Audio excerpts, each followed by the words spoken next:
Welcome to Media Pod Smash. I'm your host, Jeremy Jordan, and I gotta be honest with you guys, I'm a little down in the dumps because the Halloween season's over. It was great. I mean, we did a lot of fun stuff. We made a lot of cool content.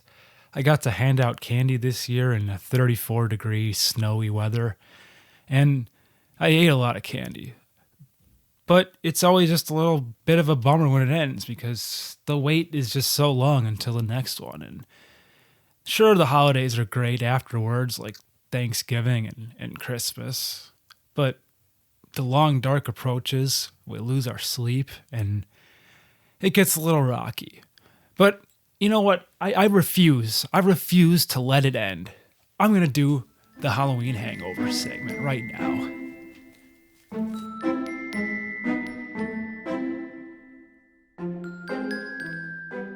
All right, it's much better.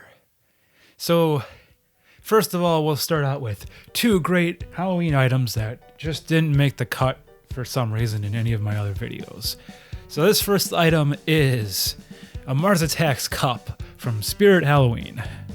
And it cost me the very low price of $2.99. It isn't the greatest quality in the world. I mean, you can't microwave it, but for $2.99, what can you really expect? The design, though, is really cool. You've got the alien at the bottom, the ship at the top, and then on the other side, the Mars Attacks logo. Great film. Glad to see that this kind of stuff is coming back. There was actually, quite a few things this year at Spirit. So, the Mars Attacks cup.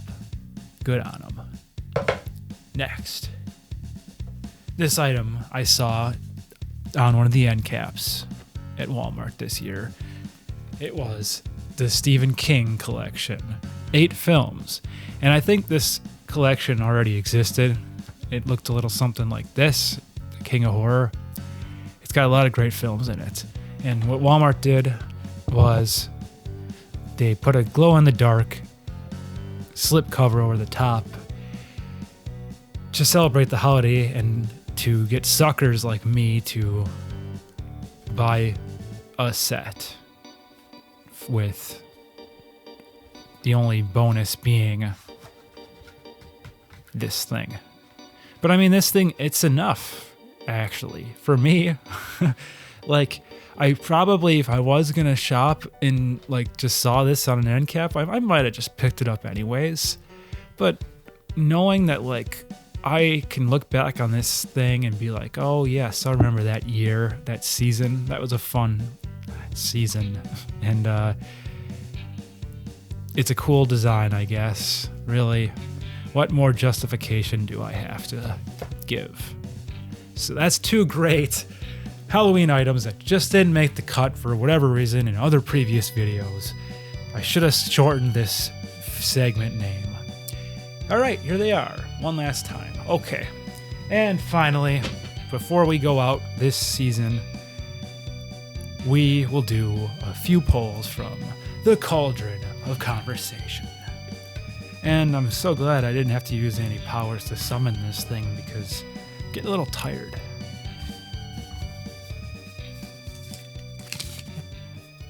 This is a good question. I mean, I'm sure I've answered it a few years, but we'll give it some energy, and I'll try to give a different answer than I've given in the past. Describe the haunted house you'd create if money were no object. So, I've often wanted to see haunted houses in places like malls or hospitals, and I'm sure I've talked about those as ideas. So let's see, something new. I would like to see a haunted house in a mine shaft, like My Bloody Valentine themed. You start out by actually riding the thing down in there, and make all of it based on the film, and just have some guy in a mine whatever, a mask, oxygen mask, attack people. And there could be a few different actors with all the different masks in different styles, and there could be different like terrain that you have to traverse through, but like safe. It's safe, but it could be a lot of fun. So that's my idea for the haunted house if money were no object. Okay.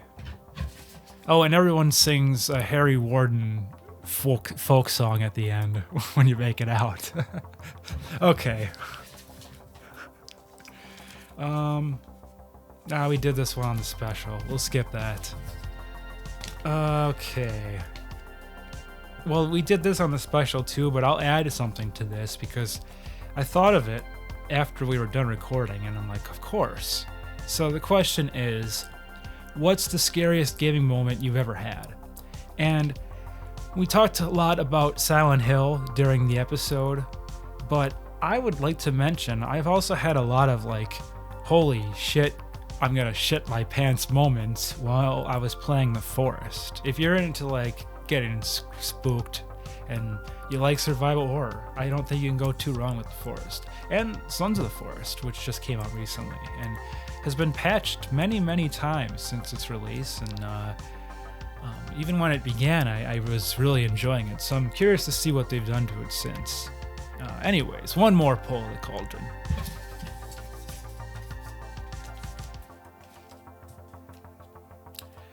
What was your favorite Halloween costume as a kid? So this one is a good question. Maybe it's come up a few times, maybe it hasn't.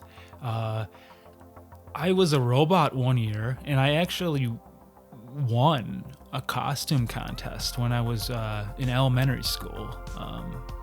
Maybe it was even before elementary, maybe like kindergarten, first grade.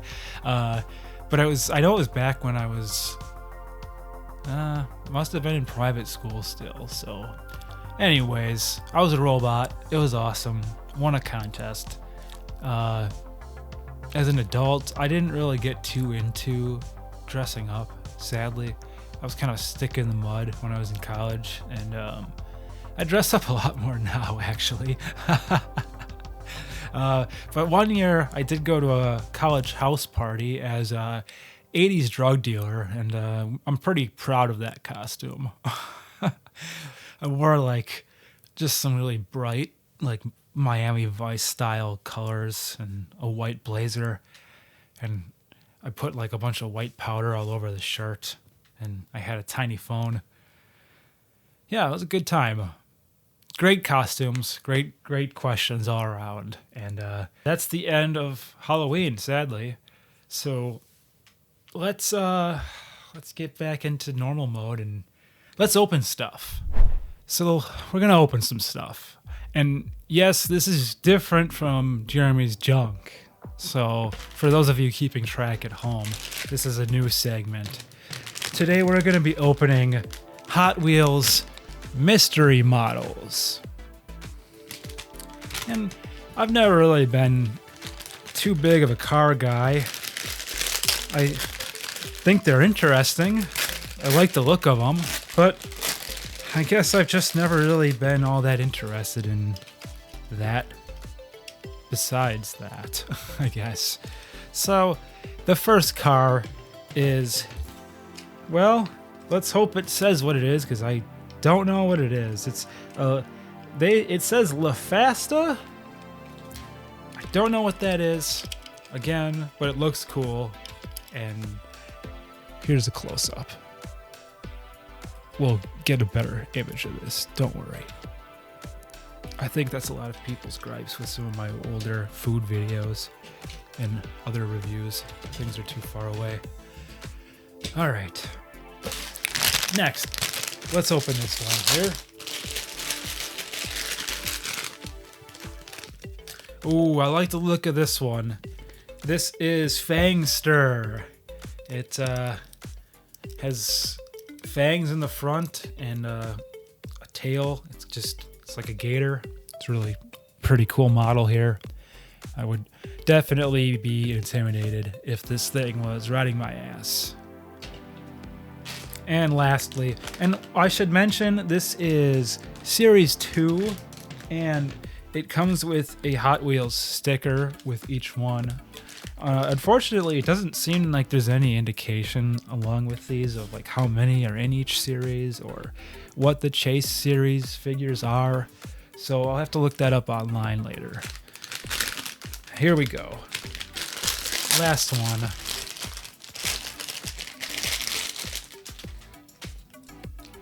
And it's Praying Menace. And this probably will have to be my favorite one out of the bunch. It's a cool green color, and of course, it looks like a praying mantis. And we'll get a close-up of that, of course, later with technology and editing. Okay, and that was Let's Open Stuff. Now we'll do Jeremy's junk.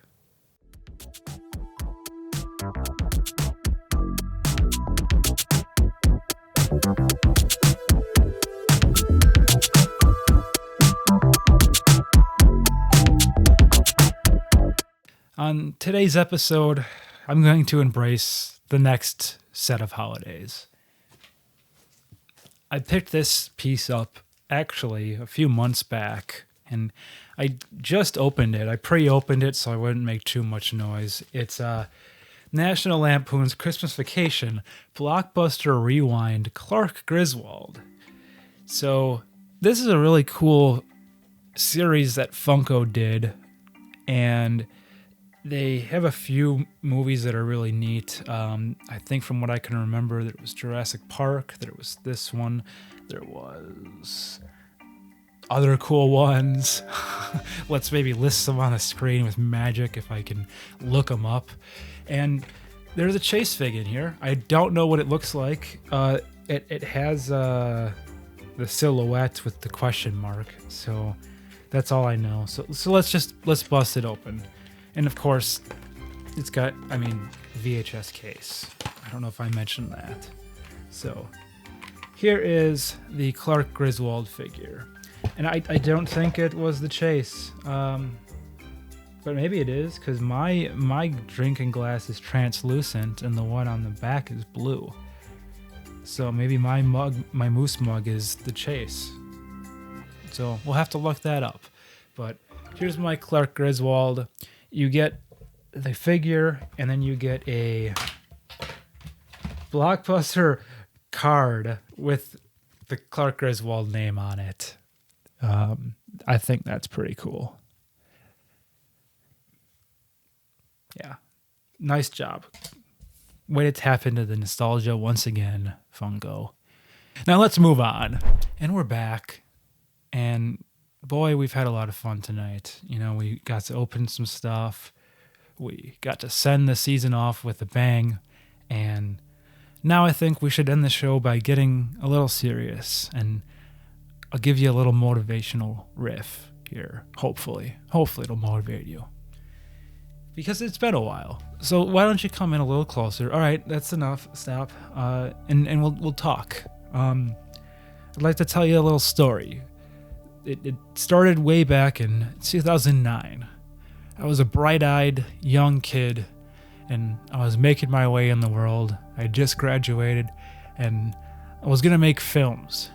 I was going to go to college, get my stupid gen eds out of the way, and I was going to go to film school, and I was going to make an awesome movie. I was writing away in all of my study halls in senior year, and I was going to make this awesome zombie movie. It was called Small Town Zombie Folk. By the time I had gotten to college in this fall of 2009, I had completed the script. I was really happy with it, and I was just going to go find people to shoot. And luckily, I'd found a like-minded individual from retail, and I found some awesome people from the film club at the school at the time, which you got to meet probably if you watched any of my other various projects throughout the years. And things were looking great. The future was looking bright. All of a sudden, though, pretty quickly, I'd say, things took a turn. I started drinking a lot more. Life started throwing a lot more shit at me. I was finding school to be quite a challenge because, as a high school student, I was, I'll be honest, kind of an average student. I never really was that motivated, and I didn't have a lot of people kicking my ass to move forward, and I didn't have a lot of motivation or drive. So I just kind of skated by, and I was, somewhat intelligent, I'd say, and I was a pretty smart dude, but things definitely were different in college, and it was some classes were challenging. And honestly, I didn't have the mindset I do now, and whenever something that I didn't know came up or something scary came up, I was pretty quick to just walk away. So certain classes, if I was like, what the hell is going on? For example, I think it was year 2, I tried my hand at doing anatomy because I had to do a lab class, and I was going to get that one out of the way. So I was like, all right, anatomy, how hard could it be? I think it was the second day of class, the dude starts pointing at this diagram and saying all sorts of foreign words, and I'm just like, I'm out. Drop the class. And now I'm paying for it because didn't have a lab under my belt, and here I am as an adult taking a lab class. But that's just one example. I could have just sat in that class and figured it out. I mean, if other people in that class could figure it out, and so can you. There's nothing that's different from them than you. It's just the only thing that really is different is the drive and the willpower and the want to do it. But at the time, I was really, and I didn't care. I really didn't care at the time. It was just kind of like, well, if this doesn't work out, well, I mean, I got my camera. I'll just make this movie and whatever. And eventually, that attitude really did lead to me just walking out. My last year wasn't even a completed year. It was just one semester. I walked out of a class, and that was the end. I mean, that was the end of it. And now, the timeline, I won't go through the whole timeline, but I ended up getting a job in retail. It was a bumpy road for a while. Got really into drinking and chewing nicotine gum.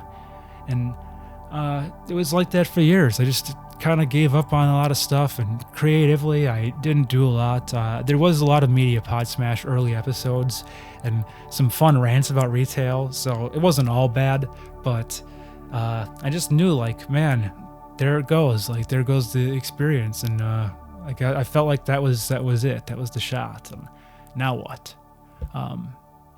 Years later, I'd eventually turn things around, I feel, in my own way. I quit nicotine, I quit drinking, and here I am in the year 2023, back in school as an adult. And what have I learned 12 years later?